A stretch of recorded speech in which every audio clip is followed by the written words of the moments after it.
बहुत नजदीक है आंकड़ा वो। तो ये इतनी तेजी है क्यों सोने में, और इसका ज्वेलरी मार्केट पर किस तरह का असर पड़ रहा है, ये समझते हैं। हमारे सहयोगी विश्वमोहन जुड़ गए हैं।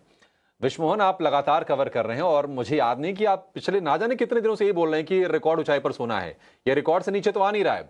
जरा बताइए कि इसके तेजी के पीछे रीजंस क्या है और इसका इम्पैक्ट ज्वेलर्स पर अब।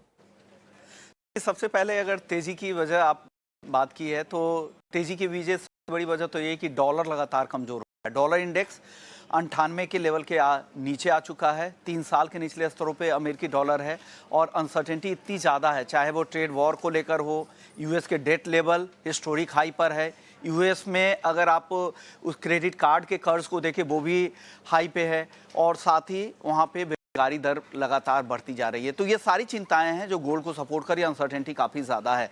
आज पहली बार एमसीएक्स पर सोना 99,000 के भी ऊपर पहुंच गया। 99,358 का नया हाई बना है। घरेलू अगर हाजिर बाजार की अगर बात करें तो वहाँ पर 1 लाख के करीब है। अगर ज्वेलर्स के पास आप जाते हैं, अगर ज्वेलरी बनवाना अगर आपको चाहते हैं तो 1 लाख के आसपास का भाव है। उसे एक तो ज्वेलरी का आपको भाव देना पड़ेगा 1 लाख रुपए का एक बेस प्राइस। उसके अलावा 3% जब फिजिकल में आप खरीदारी करते हैं तो 3% को जीएसटी भी देना पड़ता है, साथ ही मेकिंग चार्ज भी 10% देना पड़ता है। तो अगर आप ज्वेलरी खरीदेंगे तो करीब करीब आपको 1,13,000 1,15,000 के आसपास कुल कॉस्ट आपकी ज्वेलरी की पड़ेगी। तो एक बड़ा कॉस्ट आपके पास हो गया है। तो 10 ग्राम के लिए आपको 1,15,000 रुपए तक खर्च करने पड़ेंगे। तो इस तरह की तेजी है। हमने ज्वेलरी मार्केट में कई सारे ज्वेलर से बातचीत की। उनका कहना है कि जितने भी लोग आ रहे हैं या तो लाइट वेट ज्वेलरी की डिमांड कर रहे हैं, या फिर उनकी डिमांड रहती है कि एक्सचेंज कर ले, पुराना सोना लाए और नया गहना कुछ वैल्यू ऐड करवा ले और नया गहना लेकर जाएं।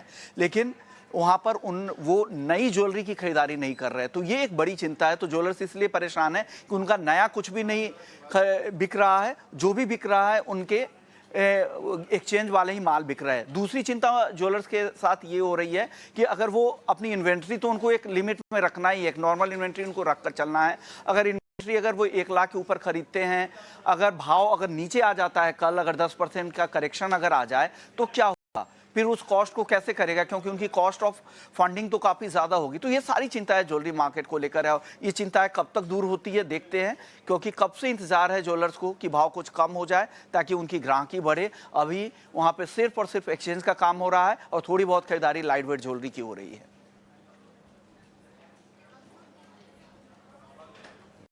ठीक है, यहाँ ये चैलेंज तो है, क्योंकि ज्वेलर्स जो होते हैं वो तो कंज्यूमर हैं गोल्ड, वो खरीदेंगे, फिर ज्वेलरी बनाएंगे, फिर मेकिंग चार्ज जोड़ के उसको बेचेंगे। तो ये थोड़ा सा तनाव है। हालांकि मैं गया था गोल्ड के 2-3 शोरूम्स में, वहाँ पर भीड़ अच्छी खासी थी, लेकिन ये वाली प्रॉब्लम विश्वमोहन आपने हाईलाइट की है। Thank you so much. आप बहुत बारीकी से पूरे मसले को आप स्टडी